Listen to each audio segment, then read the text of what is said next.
तेलंगाना के मेदक जिला के मनोहराबाद मंडल के परिकीबंडा गांव में एक बड़ा हादसा पेश आया। गैस सिलेंडर फटने से 5 मजदूर शदीद जख्मी हो गए। मालूमात के मुताबिक ये मजदूर घरेलू एलपीजी सिलेंडर से कमर्शियल सिलेंडर में गैर कानूनी तरीके से गैस भर रहे थे।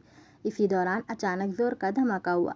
धमाका इतना जबरदस्त था कि उसकी आवाज़ दूर तक सुनाई दी। आवाज़ सुनते ही इलाके के लोग घबरा गए और बाहर निकल आए। हादसे में जख्मी हुए 5 मजदूरों को फौरन हॉस्पिटल ले जाया गया, जहां उनका इलाज जारी है। पुलिस ने मामला दर्ज कर लिया है और हादसे की वजह की जांच शुरू कर दी है।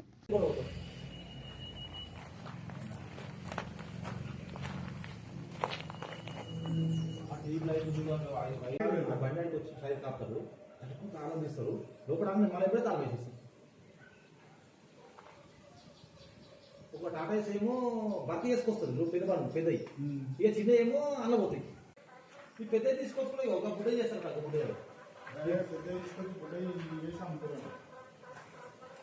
మన టాటా ఏస్ మొత్తం తాకుంటా చూడు ఆ బండి పోతాయి లోపలికి వచ్చి బండి వచ్చి సైడ్ కాపుతారు